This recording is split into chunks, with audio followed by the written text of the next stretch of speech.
Welcome to R5 TV news. నేను సుమలత. సత్తుపల్లి పట్టణం MR garden Sathupalli నియోజకవర్గం కాంగ్రెస్ పార్టీ ఆధ్వర్యంలో సత్తుపల్లి నియోజకవర్గం కాంగ్రెస్ నాయకులు కార్యకర్తలు సమావేశం నిర్వహించిన సత్తుపల్లి నియోజకవర్గం శాసనసభ్యులు డాక్టర్ మట్టా రాగమయ్య దయానంద్, రాష్ట్ర కాంగ్రెస్ నాయకులు డాక్టర్ మట్టా దయానంద్. ఈ కార్యక్రమంలో ముఖ్య అతిథులుగా పాల్గొన్న ఖమ్మం జిల్లా ఎంపీ రామసహాయం రఘురామరెడ్డి, ఖమ్మం జిల్లా డీసీసీ అధ్యక్షులు పువ్వుల దుర్గాప్రసాద్, సంస్థాగత స్థానిక ఎన్నికల ఖమ్మం జిల్లా పార్లమెంటు స్థాయి ఇన్ఛార్జ్ నాయని రాజేంద్రరెడ్డి, పశ్చిమ వరంగల్ ఎమ్మెల్యే సత్తుపల్లి నియోజకవర్గం incharge Patri Srinivas, coordinator LD MRC Anil, SSL అధ్యక్షులు బొడ్డు బొందయ్య, బీసీసీఎల్ అధ్యక్షులు Puchakayala Veerabhadram, Kisan Congress Shekar Goud, Sathupalli AMC chairman Doma Anand Babu, Kalluru AMC chairman Bhagam Neeraja, Prabhakar Chowdary, Sathupalli Kalluru AMC vice చైర్మన్లు, డైరెక్టర్లు, సత్తుపల్లి మున్సిపల్ వైస్ చైర్మన్ తోట సుజలరాణి, సత్తుపల్లి మాజీ కౌన్సిలర్, సత్తుపల్లి నియోజకవర్గం యూత్ కాంగ్రెస్ అధ్యక్షులు విశ్వనాథ్, ఎన్ఎస్యుఐ సత్తుపల్లి నియోజకవర్గం అధ్యక్షులు సందీప్ గౌడ్, సత్తుపల్లి నియోజకవర్గం 5 మండలాల కాంగ్రెస్ పార్టీ అధ్యక్షులు, సత్తుపల్లి పట్టణ అధ్యక్షులు, సత్తుపల్లి నియోజకవర్గం 5 మండలాల కాంగ్రెస్ నాయకులు, కార్యకర్తలు, మహిళా యూత్ కాంగ్రెస్ నాయకులు పాల్గొన్నారు. అనంతరం జాతీయ కాంగ్రెస్ పార్టీ నాయకురాలు సోనియా గాంధీ, జాతీయ నాయకులు రాహుల్ గాంధీ, ముఖ్యమంత్రి రేవంత్ రెడ్డి, రాష్ట్ర మంత్రి బట్టి తుమ్మల పొంగులేటి చిత్రపటానికి పాలాభిషేకం చేశారు. సభ ప్రారంభం ముందు పహల్గాం తీవ్రవాదుల దాడిలో మృతి చెందిన వారికి మౌనం పాటించారు.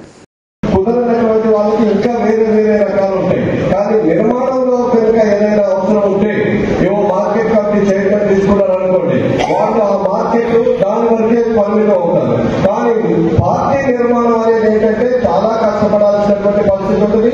పార్టీలో చాలా మాటలు పడాల్సి ఉంటుంది.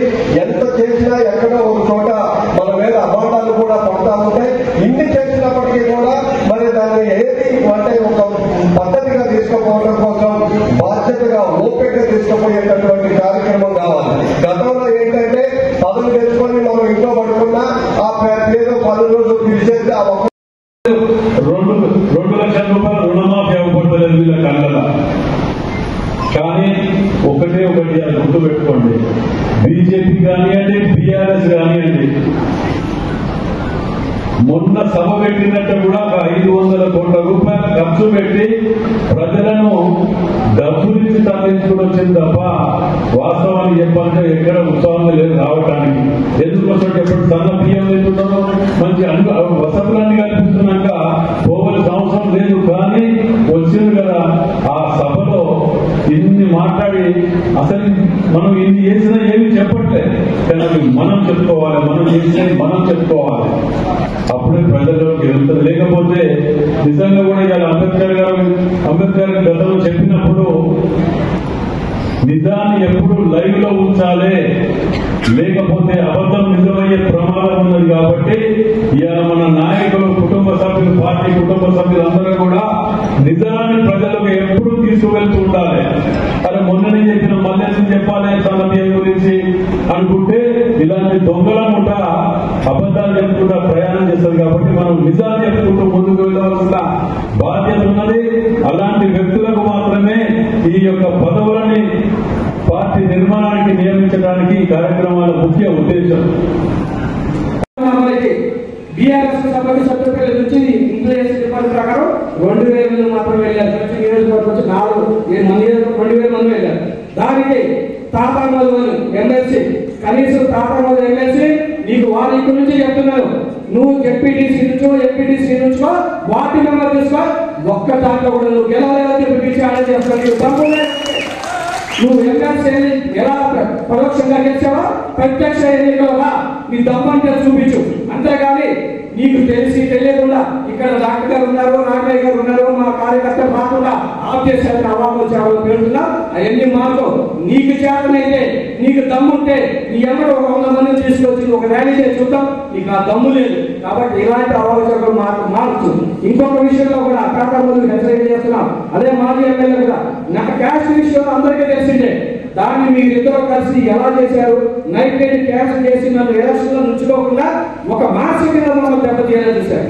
అయినా సరే ఆ టైంలో మీ అందరూ అండదండలతో నేను కాకపోతే నా భార్య రాగమై పోటీలు ఎదుర్కొంటే ఆ రోజు గాంధీ భవన్ చేరడం చేశారు.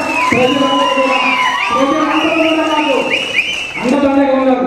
మీ ప్రేమాభిమానులతో ఎంతమంది ఎన్ని చేసినా సరే ఈ రోజు కాంగ్రెస్ పార్టీ రాగమయ్య గారు కలిసి జరిగింది. ప్రతి ఒక్కరు ఏదైనా ఒకటే, మీ గ్రామంలో ఏది చేయాలన్నా సరే అక్కడ ఉన్న గ్రామ నాయకులు మీరందరూ కాస్త చర్చించుకొని ఎవరు ఎన్నుకున్నా ఏ పథకాలు వచ్చినా సరే అది మీకే ఉంటుంది తప్ప నా ప్రయత్నం ఉన్నదని తెలియజేస్తున్నాను. ఒక సంవత్సరం ఎన్నికలు వస్తే సర్పంచ్ అంటే ఒకరి నుంచి వచ్చి ఇద్దరు నుంచి వచ్చి ఉంటుంది. ఎవరి నుంచినా సరే అక్కడ ఉన్న గ్రామ నాయకులు ఎవరినైతే సూచిస్తారో వాళ్ళనే మా సపోర్ట్ చేస్తాం. కానీ మా చుట్టాలని చెప్పి మా ఫ్రెండ్స్ అని చెప్పి మేము తరలిస్తున్నాం చెప్పి మీరందరూ కూడా హామీ చేస్తున్నాం. చేసుకుంటే ఇక్కడ సెలెక్ట్ అవుతారు అలా అనేది ఒక అపోహ ఉండేది. కానీ మనం కదా డిసెంబర్లో జరిగిన 23లో జరిగిన ఎన్నికలు మా ఎన్నికల్లో చూసాం. ఖచ్చితంగా సర్వేల ప్రకారమే అర్హులైన అభ్యర్థులని నిర్ణయించడం వల్ల ఈ రోజు కాంగ్రెస్ అధికారంలోకి వచ్చింది. అంటే అక్కడి నుంచే మార్పు మొదలైంది. అదే సేమ్ ఇప్పుడు రాహుల్ గాంధీ గారి ఆలోచన నుంచి వచ్చి ఇవాళ గ్రామ స్థాయి నుంచి అంటే మన కాంగ్రెస్ కి బలమైన పట్టు ఉంది అన్ని చోట్ల. కానీ కార్యకర్తలు కొద్దిగా నీరసపడిపోయి ఉన్నారు. అందుకని గ్రామ స్థాయి నుంచి బలోపేతం చేసుకుంటూ గ్రామ కమిటీలను నియమించుకొని మరి వివిధ హోదాల్లో వాళ్ళ నుంచి వాళ్ళకి తగిన ఉత్సాహం ఇస్తే వాళ్ళు కూడా గ్రామ స్థాయి నుంచి మన కాంగ్రెస్ ని బలోపేతం చేస్తారన్న ఉద్దేశంతో మరి ఒక్కొక్కటి చేసుకుంటూ వస్తున్నారు. అందుకు గాను మనం ఈ రోజు ఈ మీటింగ్ జరుపుకోవడం జరుగుతూ ఉంది.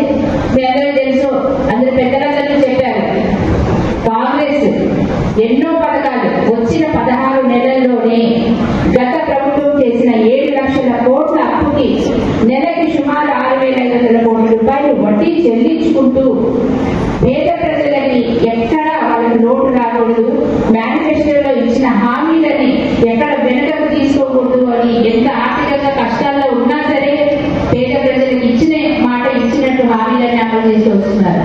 ముఖ్యంగా చూస్తే మన మహిళలందరికీ ఆర్టీసీ బస్సులో ఉచిత ప్రయాణం ఉంది, 200 యూనిట్ల వరకు కరెంటు గృహజ్యోతి కింద ఉచితంగా ఉంది, గ్యాస్ సిలిండర్ 500కు వస్తుంది. అలాగే ముఖ్యంగా ఆరోగ్యశ్రీ తీసుకుంటే 10 లక్షలు పెంచడం జరిగింది. ఒకవేళ ఆరోగ్యశ్రీ కింద కవర్ అవ్వని వాళ్ళకి సీఎం రిలీఫ్ ఫండ్ ఇవ్వడము, లేకపోతే ఎల్ఓసి ఇచ్చి నిమ్స్ లో ఆపరేషన్ చేయించడము.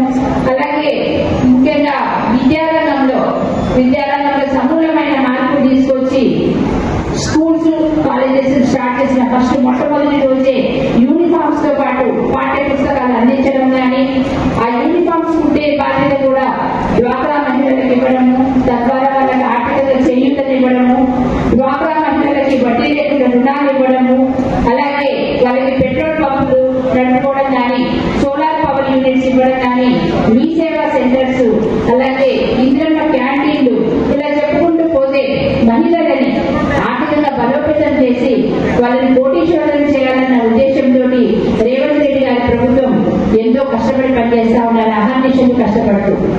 అలాగే రైతులను చూసుకుంటే దేశంలోనే ఎక్కడ లేని విధంగా 500 రూపాయలు బోనస్ ఇచ్చారు సన్నవడ్లకి. ప్రతి ఒక్క రైతుకు కూడా ఎకరాకి 10 నుంచి 15,000 రూపాయలు లాభం వచ్చింది, అవునా కదా? అలాగే అదే సన్నధాన్యాన్ని మిల్లాడించి రేషన్ షాపుల ద్వారా సన్న బియ్యం మనందరికీ పంపిణీ చేస్తున్నారు. ఒక కేజీ 60 రూపాయలు చొప్పున లెక్కేసుకున్నా కూడా 4 నుంచి 5 ఉంటాం ఫ్యామిలీ మెంబర్స్, అంటే 1,500 నుంచి 2,000 రూపాయల దాకా నెలకు లాభం వస్తుంది. కరెంటు రూపాయలు ఒక 500 నుంచి 1,000 రూపాయల దాకా మనకు మిగులుతుంది. ఆర్టీసీ బస్సులో కొంతమంది రోజు కూలీలు కానీ ఉద్యోగాలు చేసుకునే వాళ్ళు కానీ రోజు ప్రయాణం చేస్తూ ఉంటారు. కుటుంబానికి వాళ్ళ కూడా 3,000-4,000 రూపాయలు మిగులుతా ఉంది. ఇలా చెప్పుకుంటూ పోతే ప్రతి ఒక్క కుటుంబం కూడా కాంగ్రెస్ వచ్చిన తర్వాత లబ్ధి పొందుతున్నారు. కానీ కొంతమంది చేసే దుష్ప్రచారాలు, బీఆర్ఎస్ పార్టీ వాళ్ళు కడుపు మంటతో చేసే దుష్ప్రచారాలను మనం తిట్టుకోవట్లేదు. ఎందుకు? మన కార్యకర్తల్లో అసంతృప్తి ఉంది. ఎందుకుంది? మన పెద్దలు చెప్పినట్టు మాకు వెంటనే వచ్చి 16 నెలలు అయినా కూడా ఏ పదవి రాలేదు అని కొంచెం బాధల్లో ఉండి కొంచెం నిరాశలో ఉన్నారు. కాదు, ప్రతి ఒక్కరికి కూడా మా విషయం తీసుకోండి. మేము 20 సంవత్సరాలు ప్రజాక్షేత్రంలో ఉంటూ పదవులు ఆశించకుండా ఏ పదవి లేకున్నా కూడా నిస్వార్థంగా ప్రజలకు సేవ చేస్తూ ప్రజల సమస్యల కోసం పోరాడుతూ ఉంటే ఈ రోజు ఎమ్మెల్యే అయ్యారు. ఇదంతా కూడా మీరు మమ్మల్ని గుర్తించి మమ్మల్ని సర్వేలో మొట్టమొదటి స్థానంలో నిలిపి మమ్మల్ని అపూర్వంగా ఆదరించినందుకు ఈ రోజు ఇట్లా ఉన్నాం.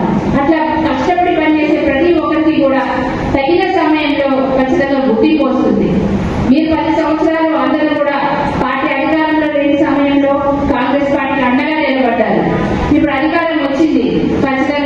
ఈ